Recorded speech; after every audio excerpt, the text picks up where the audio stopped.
Elhamdulillah, salatu wassalamu ala rasulillah. Allahu lartësuar thot: "وَيَسْتَجِيبُ الَّذِينَ آمَنُوا وَعَمِلُوا الصَّالِحَاتِ وَيَزِيدُهُم مِّن فَضْلِهِ وَالْكَافِرُونَ لَهُمْ عَذَابٌ شَدِيدٌ."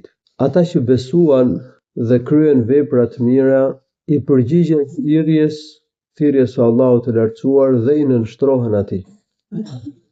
Dhe Allahu i lartësuar u ashton mirësinë.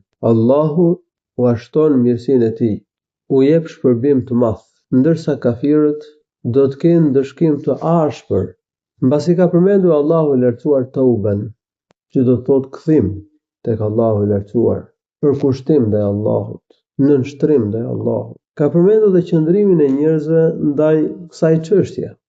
Ka njerëz që i përgjigjen thirrjes së Krijuesit të gjithësisë për t'u nënshtruar urdhrit të tij, për të zbatuar detyrat e caktuara nga ai. Dhe ka njerëz që nuk i përgjigjen Allahut subhanahu wa taala. Ata që besuan dhe bën vepra të mira, i përgjigjen thirrjes së Allahut për të bërë kthesë, për të nënshtruar atij, për të zbatuar urdhrat e tij, për të përmbajtur rrugës së tij, për të fituar mirësinë dhe xhenetin e tij, dhe për shpëtuar nga zemrimi i tij, nga dënimi i tij. Dhe çfarë shtyn ata që besojnë dhe bëjnë vepra të mira? Ç'i shtyn që t'i nënshtrohen Allahut? Është besimi dhe veprat e mira.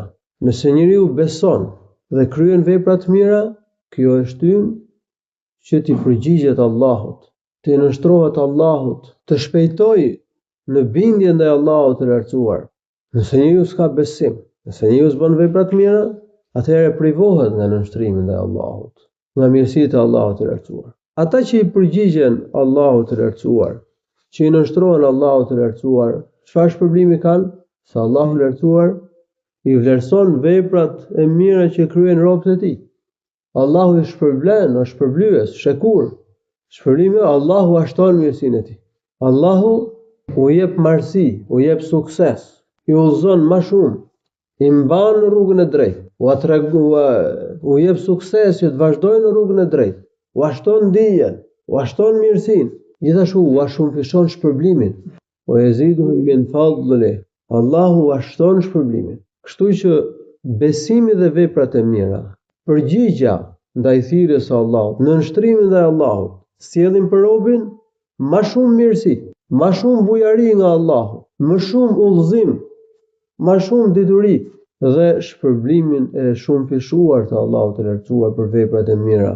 Ndërsa ata që nuk i përgjigjen thirrjes së Allahut, që e refuzojnë thirrjen me kokëforci, nuk e besojnë Allahun dhe të dërguarin e tij, nuk i nënshtrohen Allahut, që janë kafirët, wal kafirun. Kafirët janë jo besimtarët. Nuk i përgjigjen thirrjes së Allahut për besim, për bindje, për nënshtrim ndaj urdhrave të tij. Nuk kryejnë vepra të mira. Këta do të kenë ndëshkim të ashpër. Do të vuajnë dënimin e rënd të Allahut subhanahu wa taala. Dhe ky është stili i Kuranit. Allahu në Kuran premton mirësi për ata që besojnë dhe bëjnë vepra të mira, mirësi në këtë botë dhe mirësi në ahiret. Dhe nga ana tjetër, paralajmëron për ndëshkimin e tij të dhëmshëm, ndëshkimin e tij të ashpër, ata që refuzojnë të besojnë, ata që nuk nënshtrohen, nuk binden, nuk i kryejnë detyrat, nuk bëjnë vepra të mira. I paralajmëron Allahu i lartësuar për ndëshkimin e tij të ashpër, dhe padyshim që do t'i zërë dënimi i rënd i Allahut subhanahu wa taala. Pra stili i inkurajimit për besim, për vepra të mira, për të arritur shpërblimin e madh të Allahut të lartësuar, mirësinë e tij, dhe gjithashtu friksimi. Njerëzit friksohet, kanë frikë nga dënimi i Allahut, të ruhen. Allahu shpëlbeft me të mira. Alhamdulillahi rabbil alamin. Sallallahu alaihi wasallam ala nabiyyina Muhammad.